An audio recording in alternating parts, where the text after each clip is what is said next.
Sommes-nous seuls dans l'univers? L'homme a toujours observé les étoiles dans l'espoir de découvrir des preuves de l'existence d'autres formes de vie. Mais la vérité n'est pas là. Elle se trouve ici. Depuis la Seconde Guerre mondiale, le gouvernement britannique surveille étroitement son espace aérien. Le ministère de la Défense a conservé dans ses archives des milliers de témoignages sur des cas d'observation d'OVNI, dont certains restent à ce jour inexpliqués. Mais le secret a été levé depuis peu. Grâce à ces dossiers rendus publics, nous sommes aujourd'hui en mesure de vous dévoiler toute la vérité sur les ovnis observés dans le ciel de Grande-Bretagne. Une collision aérienne évitée de justesse. Je ne sais pas ce que c'était. Et aujourd'hui, je n'en ai toujours pas la moindre idée. La rencontre rapprochée d'un bombardier de la Seconde Guerre mondiale. Je n'aime pas en parler. Je n'en parle qu'à mes amis proches. Un objet non identifié repéré par un radar. Et de nouveaux éléments sur un célèbre cas d'observation d'OVNI, le Roswell gallois. Si on pouvait prouver l'origine extraterrestre d'un OVNI, c'est tout notre système de croyances qui s'en trouverait profondément modifié. Face à ces histoires étranges et inexpliquées, comment ne pas s'interroger sur l'existence d'autres formes de vie venues d'ailleurs?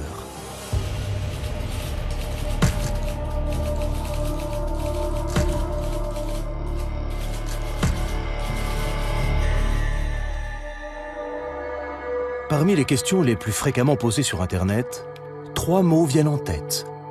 Et les 2 premiers n'ont rien de surprenant.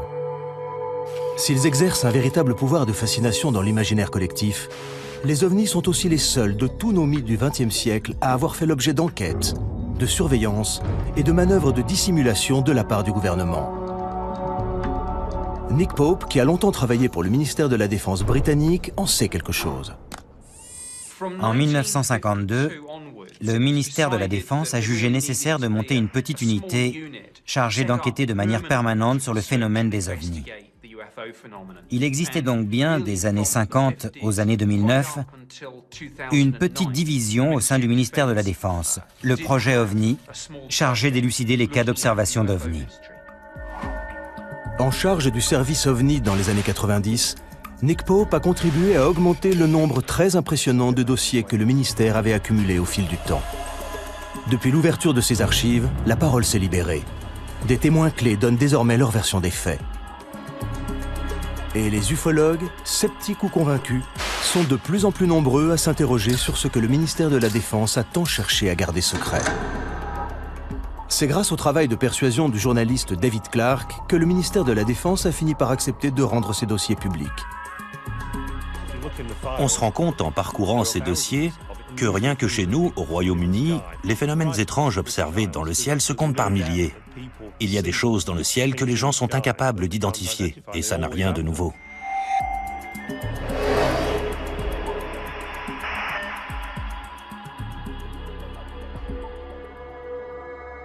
« 6 janvier 1995.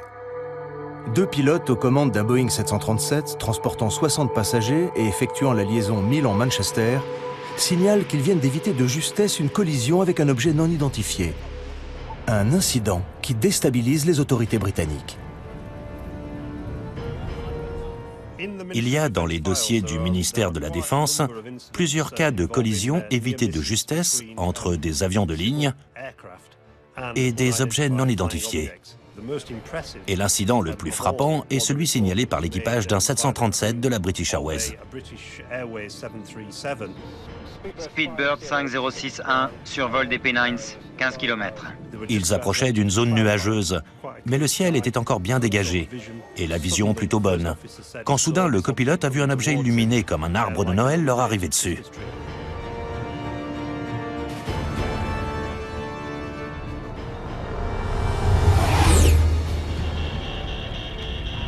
Qu'est-ce que...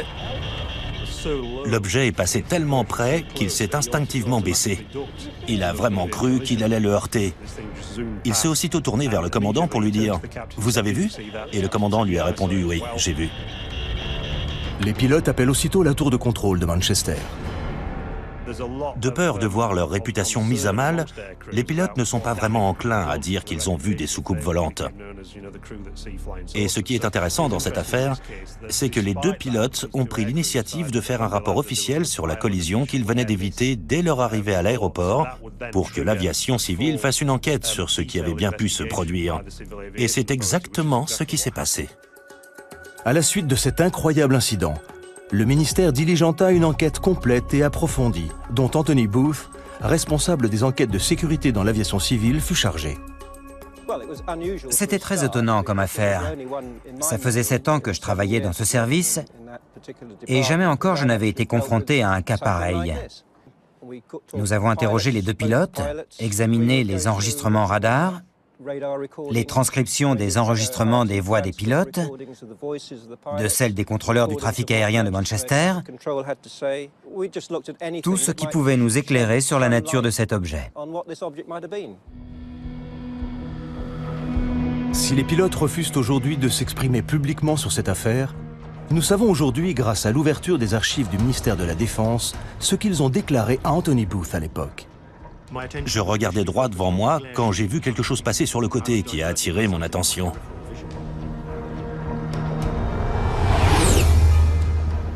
L'objet était couvert de petites lumières blanches, un peu comme un sapin de Noël. Il allait très vite, et bien que sa distance ait été difficile à estimer, il semblait très proche. Il existe une transcription des propos échangés entre le commandant du 737 et la tour de contrôle. Manchester Speedbird 5061. Nous venons de voir quelque chose passer juste au-dessus de nous, côté droit.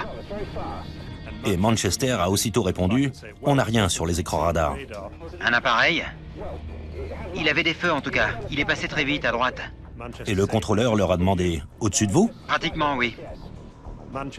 Le contrôleur leur a demandé de rester vigilants, mais il n'y avait apparemment plus rien à voir. Ils devaient vraiment aller... Très vite, vu la vitesse à laquelle il a disparu. Bon, ok, très bien. Rien n'apparaît sur les écrans radars de la tour de contrôle de Manchester. Ce qui, d'après le spécialiste des radars Doug Robb, est plus qu'étonnant.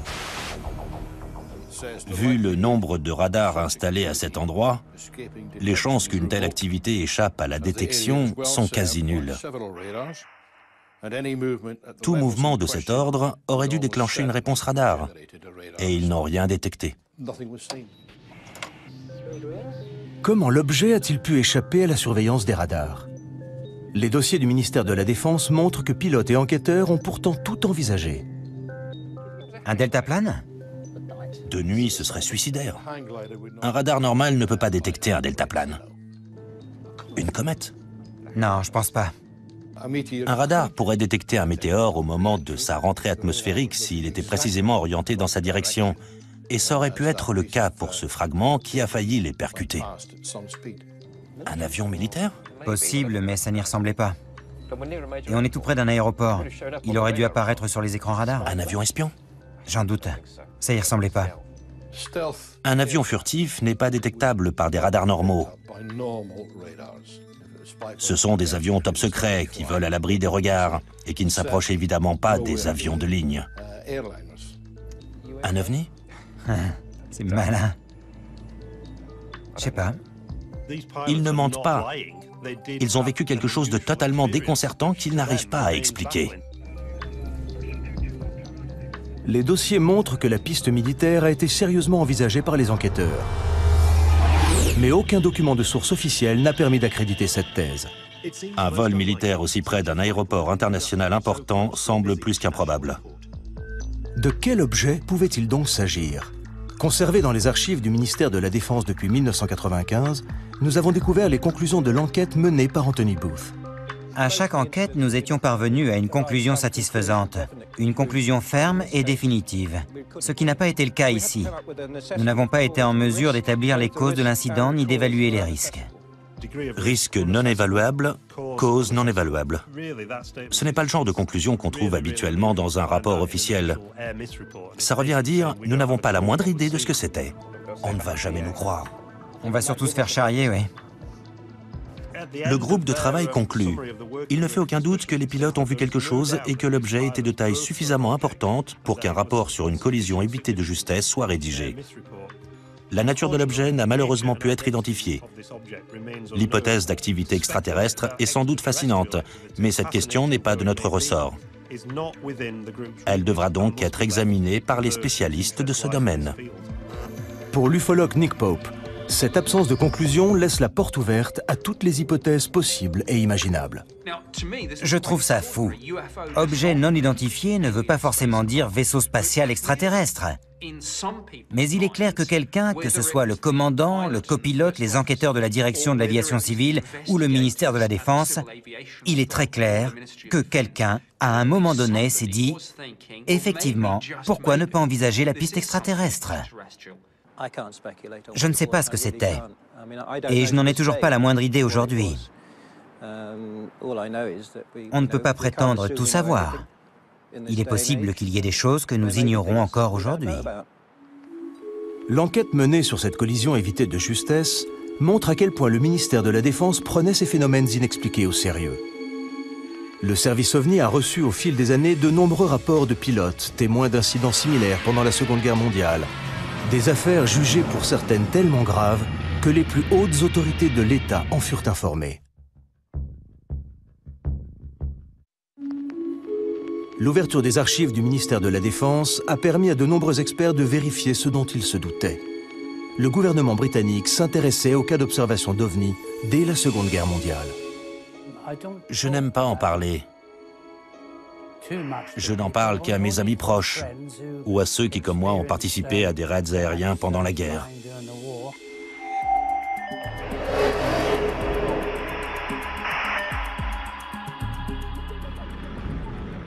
Printemps 1944. L'aviation britannique bombarde l'Allemagne. Les bruits qui courent alors sur d'étranges missiles non identifiés parviennent jusqu'au haut commandement des armées. D'après les dossiers du ministère de la Défense, l'ordre de garder le silence sur ces objets non identifiés susceptibles de nuire au moral de la population est venu de l'état-major même des armées. L'artilleur Bernard Day témoigne. Voici le journal que je tenais pendant la guerre. À la date du 26 avril, j'ai écrit « Opération Essen », raid aérien de 300 appareils sur Essen. Le même jour, Bernard Day assiste à un événement incroyable. Des objets non identifiés que je décrirais comme des boules de feu incandescentes. C'est la première fois que Bernard Day s'exprime publiquement sur ce qui lui est arrivé cette nuit-là. Nous avons quitté la zone cible pour rentrer à notre base, à Mildenhall. Nous survolions la France, où tout était calme. Soudain, j'ai vu 3 boules de feu sous l'appareil qui nous arrivaient droit dessus. J'ai immédiatement prévenu notre pilote, Arthur Horton, avec l'interphone de bord. Quelques secondes plus tard, Brian Harper, l'artilleur qui était à l'arrière, a vu 2 autres boules de feu. Un peu troublé, Arthur a demandé « Des avions de chasse ?» Et je lui ai répondu « Non, pas des avions de chasse, Arthur. Des boules de feu qui foncent droit sur nous. » J'ai dit à Arthur « Change de cap. Vire à droite. Vite, vite, vite. »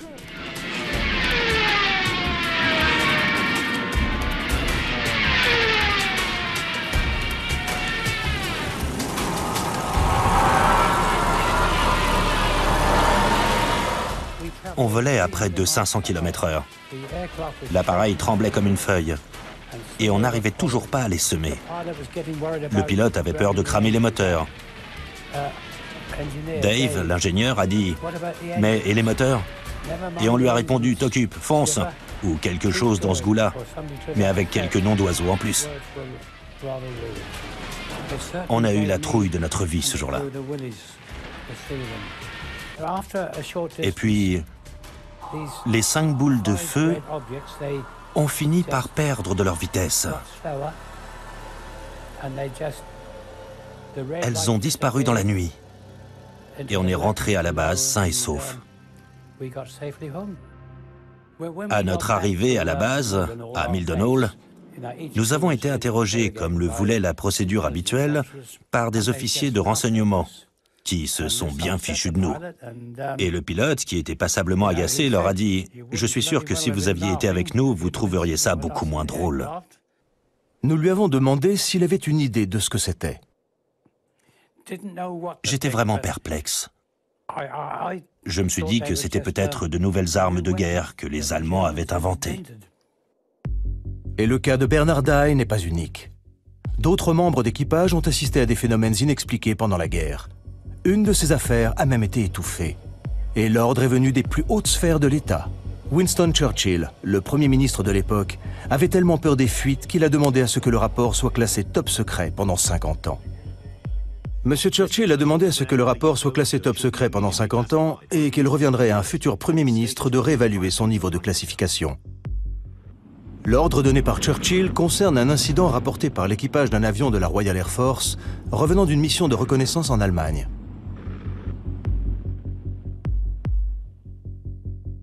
Mon grand-père a assisté à une discussion à propos d'un incident qui était arrivé à l'équipage d'un bombardier de la Royal Air Force. Selon les dossiers du ministère de la Défense, l'histoire a d'abord été rapportée par le petit-fils du garde du corps de Churchill, qui avait assisté à une réunion d'urgence entre le Premier ministre et le général Eisenhower, commandant suprême des forces alliées en Europe, où les deux hommes avaient discuté de l'incident. Il écrivait pour savoir si le ministère pouvait confirmer cette histoire selon laquelle le garde du corps avait assisté à une discussion entre Churchill et Eisenhower à propos d'un mystérieux incident qui était arrivé à l'équipage d'un avion de reconnaissance de la Royal Air Force. Ces hommes disaient avoir vu un objet métallique arriver à leur hauteur, puis les prendre en chasse, en se comportant de manière tellement étrange qu'aucun des membres de l'équipage n'avait pu y reconnaître un appareil de l'aviation allemande ou tout autre aéronef ennemi qu'ils auraient pu connaître. Un expert en aéronautique est également présent à la réunion. Il a écarté la possibilité d'un missile, un missile ne pouvant ralentir sa course pour rester à la hauteur d'un avion moins rapide que lui. Pour Churchill, l'affaire n'ira pas plus loin. Quand l'un des participants à la réunion a évoqué la possibilité d'un objet volant non identifié, Churchill a immédiatement demandé à ce que l'incident soit classé top secret. Le dossier va même plus loin. On y apprend combien Churchill s'inquiétait de la réaction des Britanniques s'ils avaient eu vent de cette mystérieuse affaire d'OVNI. Il faut classifier l'information au plus vite, au risque qu'elle ne sème la panique au sein de la population et qu'elle ne détruise la foi des Britanniques en leur Église. D'après les dossiers du ministère de la Défense, ce n'est pas la première fois que Churchill est amené à gérer une affaire d'OVNI. En octobre 1912, d'étranges lumières avaient été aperçues au-dessus des chantiers navals de Chiemess dans l'Essex. Et Winston Churchill, qui était alors premier lord de l'amirauté, avait dû s'en occuper. Il avait d'ailleurs dû admettre devant le Parlement qu'il n'était pas en mesure d'expliquer ce qui s'était passé. Les dossiers montrent que même après la guerre, Churchill s'intéressait de près à ces phénomènes inexpliqués. Après la vague d'observations d'OVNI à Washington, qui fit la une des journaux en 1952, Churchill s'est beaucoup intéressé à ces histoires. Il a d'ailleurs envoyé une note au secrétaire d'État de l'air disant « Quel crédit faut-il accorder à ces histoires de soucoupes volantes? J'aimerais en savoir plus. Envoyez-moi un rapport quand cela vous sera possible. » Bernard Dye ignorait tout de ces affaires que Churchill prenait tant de soin à dissimuler au grand public pendant la Seconde Guerre mondiale. Nous lui avons montré le dossier du ministère de la Défense concernant Churchill. D'après ce que j'ai lu dans ce rapport, ça ressemblait vraiment beaucoup à ce que j'ai vu moi-même cette nuit-là. J'ignorais totalement que Churchill en avait été informé, mais ça ne m'étonne pas vraiment, car il s'est passé des choses vraiment étranges pendant la guerre dont je ne peux pas être le seul à avoir été témoin. Ce qui est frappant, c'est le nombre très élevé d'incidents de ce type rapportés par les équipages dans les années 40. Des dossiers de la Royal Air Force conservés aux archives nationales mentionnent ces rapports sur des phénomènes semblables à des explosions de roquettes qu'on n'a jamais pu expliquer. Mais à la fin de la guerre, quand on a interrogé les pilotes de la Luftwaffe, certains ont raconté avoir vu des choses similaires qu'ils ont prises pour des armes secrètes ennemies. Y aurait-il une explication rationnelle à ces phénomènes observés par les équipages pendant la guerre? À l'époque, on a mis ça sur le compte de l'état de stress des pilotes et des équipages, qui, face au danger, sécrétaient de telles doses d'adrénaline que leur perception en était altérée. OVNI ou pas, ces dossiers montrent à quel point les dirigeants de la Seconde Guerre mondiale tenaient à ce que ces affaires restent secrètes. Et le temps ne changera rien à l'attitude du gouvernement face aux OVNI. 50 ans plus tard, il en aura toujours aussi peur.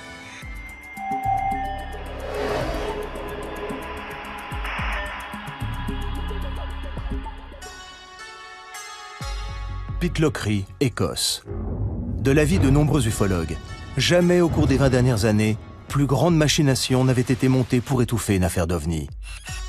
En 1990, des photos d'un objet non identifié survolant une région reculée d'Écosse sont envoyées au ministère de la Défense avant de disparaître mystérieusement. Le journaliste Mark Pilkington a passé de nombreuses années à essayer de les retrouver.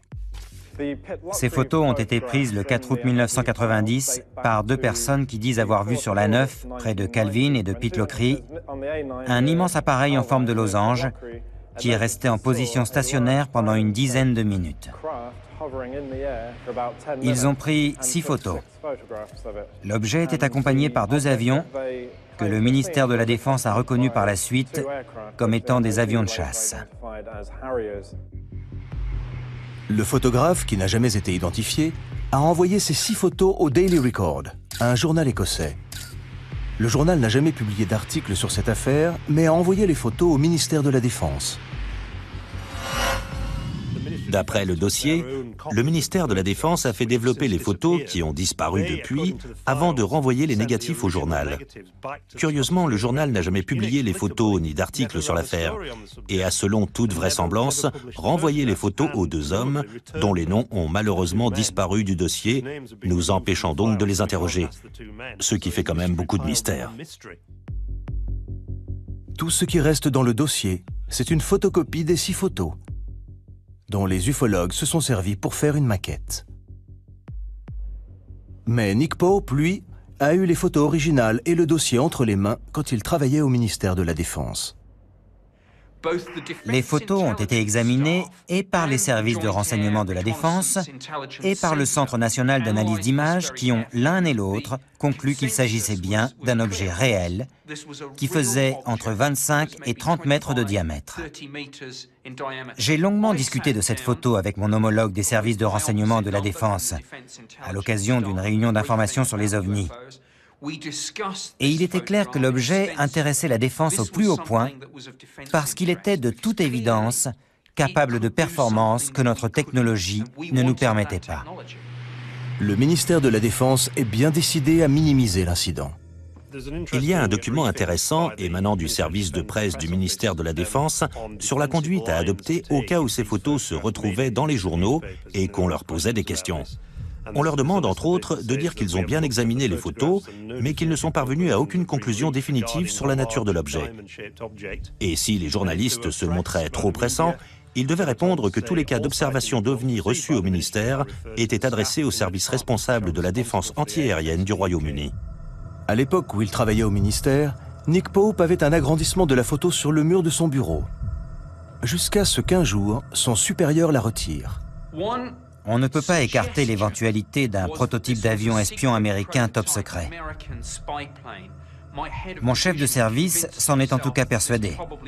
Pour lui, c'était un drone ou un avion secret. Et il m'a demandé de la retirer.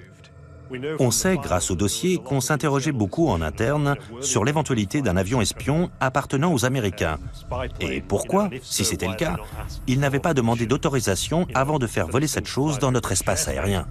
Pour Mark Pilkington, les événements de l'époque ne sont peut-être pas étrangers à l'affaire. Peut-être a-t-on pris l'objet pour ce qu'il n'était pas. C'était juste 2 jours après le début de la première guerre du Golfe, à un moment où il y avait de toute évidence d'importants déploiements de moyens aériens en direction du Moyen-Orient. et le Royaume-Uni servait de base d'approvisionnement ou de lancement pour un grand nombre de ces avions. Comme Churchill 40 ans plus tôt, le ministère de la Défense est visiblement inquiet de la réaction de l'opinion publique. Aurait-il fait disparaître les photos de pickloquerie pour étouffer l'affaire? Il est possible que le ministère de la Défense ait détruit ces images, soit parce qu'il pensait que c'était un avion espion américain, chose qu'on préférait nous cacher de toute évidence, soit parce qu'ils n'avaient effectivement pas la moindre idée de ce que c'était et qu'il aurait été trop embarrassant pour eux d'admettre qu'il y avait dans notre espace aérien des choses bien plus rapides et maniables que nos propres appareils, pour lesquels nous n'avions en plus aucune explication. Reste que toute cette affaire repose, il faut quand même le souligner, sur une image en noir et blanc extrêmement floue qui, pour autant que je sache, pourrait tout aussi bien être l'œuvre d'un enfant de 6 ans. Pilkington est toujours à la recherche des photos originales, dans l'espoir de découvrir ce qui a bien pu mettre la défense britannique à aussi rude épreuve. Non moins de 6 ans plus tard, une autre affaire similaire déclenchera une vaste enquête militaire et remettra en cause la position même du secrétaire d'État à la Défense.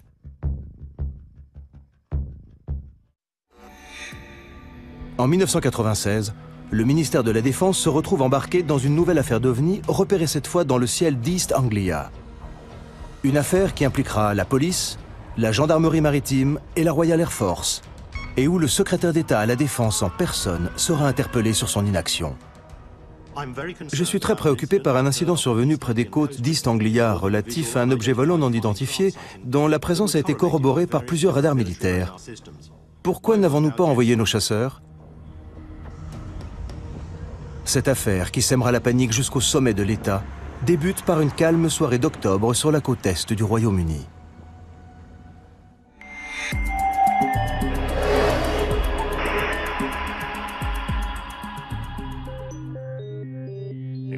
L'information est d'abord venue des services de police, comme l'indique l'extrait suivant. La police signale au petit matin d'étranges lumières rouges et vertes tournoyant dans le ciel au sud-est de Skegness. Il semble qu'elles soient très haut dans le ciel, juste au-dessus du Wash. Les agents appellent le commissariat de Skegness pour signaler les lumières. J'ai tout de suite appelé le centre de commandement de Skegness qui a prévenu la gendarmerie maritime de Yarmouth, pensant qu'il s'agissait d'un incident qui s'était produit en mer. Nous avons eu un appel vers 3h15 heure locale de la police de Skegness, qui nous signalait la présence de cette lumière au sud-est de la ville. Nous ne savions pas ce que c'était à ce moment-là, mais nous avons immédiatement prévenu les radars de la défense antiaérienne pour savoir s'ils avaient repéré quelque chose de leur côté. L'appel passe par la base de Neatishead, le centre de défense anti-aérien le plus important du sud de l'Angleterre. Le radar de Claxby signale un écho à 221 degrés. Un radar a détecté la présence d'un objet qu'ils n'ont pas identifié, mais qui n'était pas un avion. L'écho-radar et les étranges lumières signalées non loin de Skegness auraient-ils la même origine? Un vent de panique souffle sur la ville et la police reçoit des dizaines d'appels. Non, ils ne sont pas en train de nous envahir. Un appel est lancé à tous les navires pour savoir si les lumières sont visibles depuis la mer. Un tanker répond. Conocost à Yarmouth, signalons un groupe de lumière au-dessus de l'estuaire. Le navire qui a appelé, le Conocost, se trouvait dans cette zone, tout près. À 3h50, l'agent Leyland monte sur le toit du commissariat de Skegness et filme les lumières pendant 5 minutes. Il n'y en a désormais plus qu'une, de couleur blanche et en position stationnaire. Dans les milieux ufologues, la nouvelle se répand comme une traînée de poudre. Il y a eu des fuites, et la transcription des propos échangés entre la gendarmerie maritime, la police et le chalutier s'est retrouvée sur le bureau d'un journaliste. L'affaire a soudain pris de telles proportions qu'elle est arrivée aux oreilles d'un député de la région. L'affaire prend une telle ampleur que le député travailliste local, Martin Redmond, s'en mêle et interpelle les pouvoirs publics. Martin Redmond disait « On a des policiers qui voient des ovnis, des officiers de la Royal Air Force qui les suivent sur leur radar, et on n'est pas fichu d'envoyer un avion sur place pour voir ce qui se passe. » Voici une copie de la lettre envoyée par Martin Redmond au secrétaire d'État à la Défense Michael Portillo, dans laquelle il dit « Je suis très préoccupé par un incident survenu près des côtes d'East Anglia, relatif à un objet volant non identifié, dont la présence a été corroborée par plusieurs radars militaires. Si j'aimerais évidemment savoir ce que c'était, ce qui me préoccupe le plus, c'est la pagaille que cet incident semble avoir semée. Il met directement en cause le ministre de la Défense. Pourquoi n'avez-vous rien fait? Que faisait la Royal Air Force? Ce que la Royal Air Force n'a évidemment pas du tout apprécié. La lettre provoque un véritable scandale. Le ministère de la Défense va même jusqu'à diligenter une enquête pour savoir pourquoi la Royal Air Force n'a rien fait. Doug Robb était responsable des opérations ce soir-là. Et les conclusions de l'enquête du ministère de la Défense que nous lui avons montrées ne l'ont guère surpris. Cette carte indique l'emplacement des radars autour de Boston cette nuit-là. Et il est précisé ici que c'est le radar de Claxby qui a repéré l'objet. L'objet était immobile, sur Terre. Et après enquête, on a conclu qu'il s'agissait du clocher de l'église de la paroisse, le Boston Stump, comme on l'appelle ici. Le coupable tout désigné pour le ministère de la Défense. L'église, connue dans les milieux aéronautiques sous le nom de Boston Stump, apparaît parfois sur les écrans radars selon le type de propagation utilisé. Ils ont dit que le phénomène n'avait rien à voir avec les lumières stationnaires très vives que la police et l'équipage du tanker avaient vues entre Boston et Skegness. Le rapport conclut « Rien ne justifiait l'envoi de chasseurs de la Royal Air Force ». N'en déplaise au député Martin Redmond. On déclenche la procédure dans le cas d'un appareil qui arrive à grande vitesse. Mais on n'envoie pas un chasseur sur un objet fixe, sur Terre qui plus est. On ne peut pas parler de menace. Si l'objet repéré par le radar était bien l'église, qu'en est-il des mystérieuses lumières aperçues par la police et l'équipage du tanker? Le ministère de la Défense a minutieusement examiné les images tournées par l'agent Leyland. Cela fait penser à un lointain corps céleste. Le ministère de la Défense a fait analyser les images par l'Observatoire royal de Greenwich. Nous avons montré à l'astronome et ufologue Ian Redpath les conclusions de l'Observatoire et les images vidéo que le ministère de la Défense conservait dans ses archives depuis 1996. Quand on regarde les images tournées par la police, on voit un point lumineux très brillant, parfaitement immobile. Et si certains y ont vu un ovni, c'est bien la preuve que même un témoin de bonne foi peut se tromper et prendre un corps céleste particulièrement lumineux pour ce qu'il n'est pas. Et le plus souvent, c'est la planète Vénus. On l'a d'ailleurs surnommée la reine des ovnis, car c'est le corps céleste le plus lumineux après le Soleil et la Lune. Et ça pourrait très bien être ce que les policiers ont vu. Quant aux couleurs attribuées aux lumières, il a là aussi son idée sur la question. Souvent, quand on zoome avec une caméra, l'image devient totalement floue.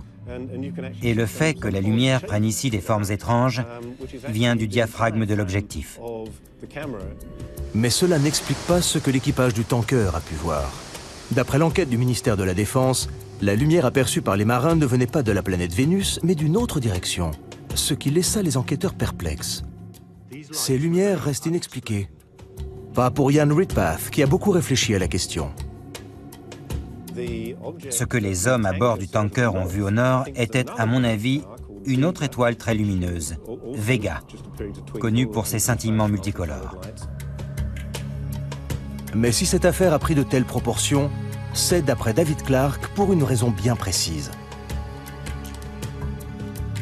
Ça s'est passé en 1996, l'année où la série X-Files battait des records d'audience en Angleterre. Et curieusement, c'est aussi l'année 1996-1997 où on a enregistré le plus grand nombre d'observations d'OVNI depuis 1978. Faut-il classer l'affaire? Ou connaîtra-t-elle de nouveaux coups de théâtre, comme la célèbre affaire aux multiples rebondissements connue sous le nom de Roswell gallois?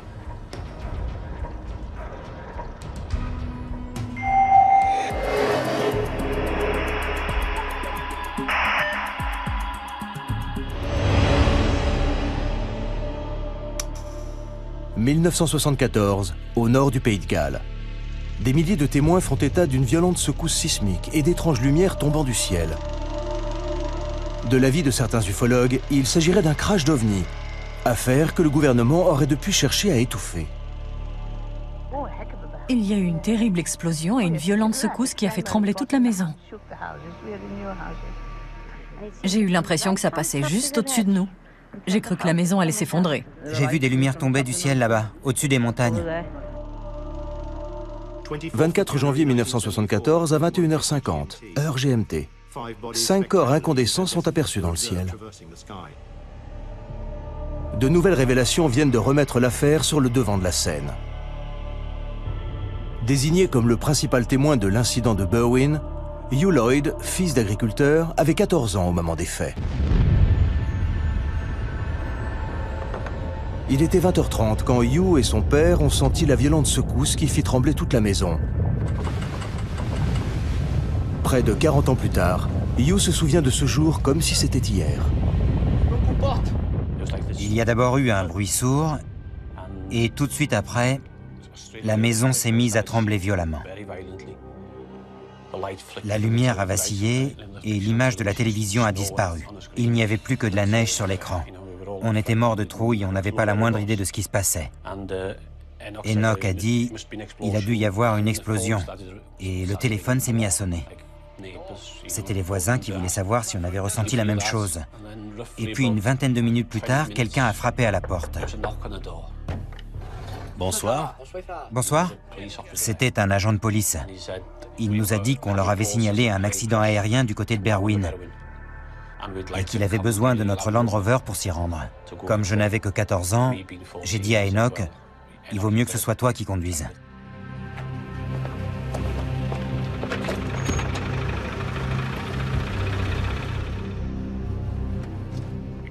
On a roulé sur un peu plus d'1 kilomètre en direction des montagnes et on s'est arrêté. On est sorti de la voiture avec les torches, tout était calme. Il faisait tellement noir qu'on n'y voyait rien. Répartissez-vous les torches. Un des policiers a dit, il n'y a rien. C'est trop calme pour qu'il se soit passé quelque chose ici. Autant que vous rentriez. On a fait demi-tour et au moment où on arrivait à la voiture, on a vu une lumière très vive. Qu'est-ce que c'est que ça ? Au-dessus de la vallée, juste derrière ces arbres, là-bas, à gauche, dans la vallée entre ces deux montagnes, une lumière très vive qui montait du sol. Une lumière vraiment éblouissante. On voyait bien qu'elle montait du sol, mais on n'arrivait pas à voir d'où précisément. Parce qu'on ne voyait pas le fond de la vallée d'où on était. Ça ne ressemblait pas à un crash aérien. La lumière était trop blanche pour que ce soit un feu. Et ça n'a duré qu'une vingtaine de secondes, tout au plus. Et ils ont eu beau chercher, ils n'ont jamais découvert la moindre trace d'accident aérien. Comment expliquer cette lumière? L'ufologue Andy Roberts a passé des années à enquêter sur cet incident. S'il ne croit pas vraiment à la thèse extraterrestre, il admet qu'il existe un véritable mystère autour de cette affaire. Quand Patty Vance, une infirmière d'un village des environs, a entendu l'explosion, elle a tout de suite pensé à un accident aérien.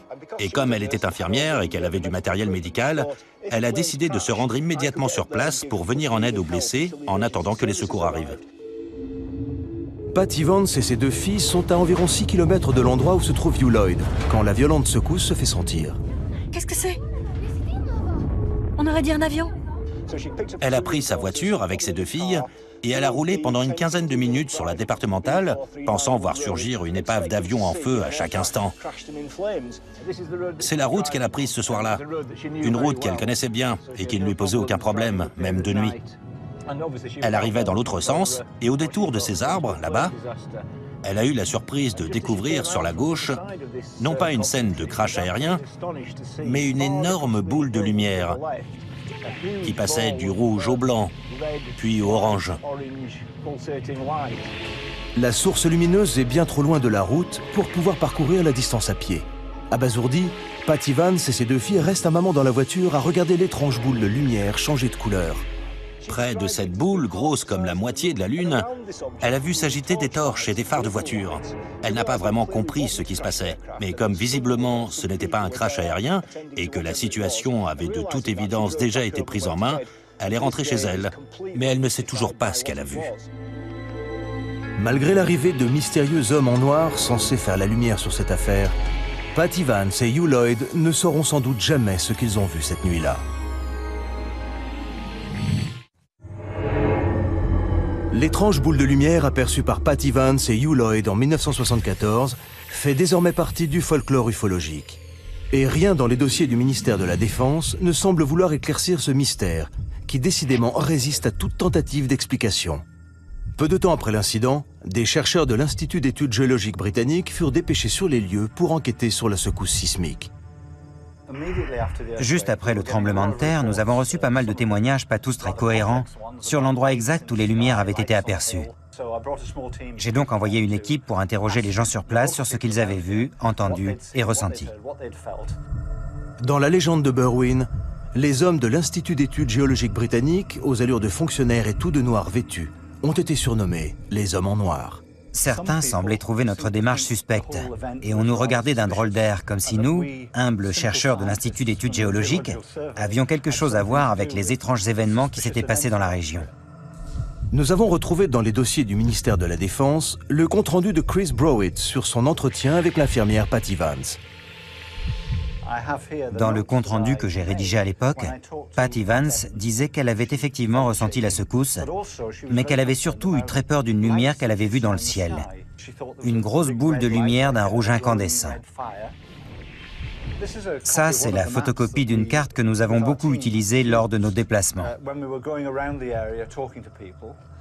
Elle nous permettait de localiser l'endroit où l'interview avait eu lieu et de savoir ce que la personne avait vu, entendu et ressenti à cet endroit précis. La découverte de cette carte, conservée dans les archives du ministère de la Défense, a été une véritable révélation. On y voit que les lumières aperçues par Patty Vance et Hugh Lloyd sont apparues simultanément à un endroit très précis.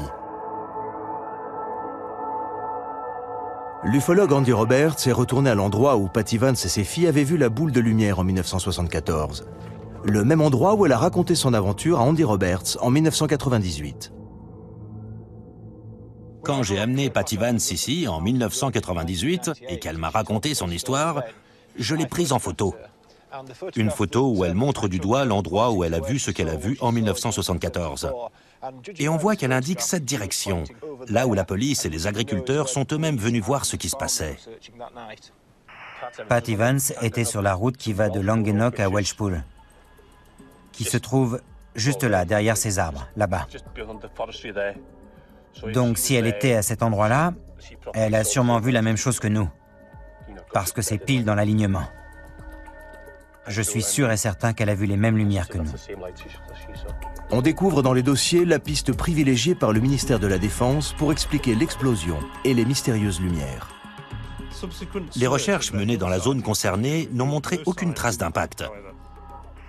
De l'avis de l'organisme britannique de météorologie, il pourrait cependant s'agir d'un bolide, à savoir un météore qui se désintègre pendant sa chute dans l'atmosphère. Selon une enquête menée parallèlement par la Société britannique d'astronomie, il est probable que le météore se soit désintégré au-dessus de Manchester et que son apparition ait été précédée à 20h30 par une secousse sismique dans les montagnes de Berwyn, n'ayant aucun lien avec la chute du météore. Le rapport fait donc état de deux événements distincts qui, par le plus grand des hasards, se sont produits la même nuit. Un météore qui se désintègre dans l'atmosphère et une secousse sismique. Cette incroyable coïncidence, deux phénomènes naturels distincts, un météore et une secousse sismique, se produisant simultanément, peut-elle expliquer à elle seule le mystère de Berwyn? Pour les partisans de la piste ufologique, il est évident que non. Les dossiers ne répondent en rien à la principale question soulevée par cette affaire. D'où provenait cette lumière montant du sol? Ce que Patty Vance a vu reste un mystère. Je n'imagine pas une seconde qu'il puisse s'agir d'un ovni. Encore que, dans le cas présent, il faudrait d'ailleurs plutôt parler d'un objet terrestre non identifié. Le mystère reste entier. Qu'on ait voulu privilégier la piste extraterrestre ou la thèse plus rationnelle du tremblement de terre et des météores, il faut quand même bien admettre que nous ne savons toujours pas ce qui a bien pu émettre cette lumière pendant au moins 10 bonnes minutes. Peut-on aujourd'hui parler d'affaires classées face à toutes ces questions restées sans réponse? Je pense que l'affaire Berwyn est loin d'être classée aux yeux du grand public.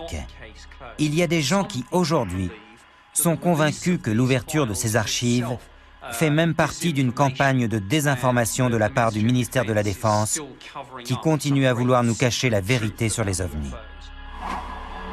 À terme, le ministère de la Défense s'est engagé à rendre tous les dossiers OVNI publics. Mais nous dévoilera-t-il vraiment tous ces secrets? Et sommes-nous réellement prêts à ne plus croire aux ovnis? Pour certains, les ovnis sont parmi nous, et ce pour un long moment encore. Jusqu'à ce que les vrais extraterrestres débarquent, sans doute.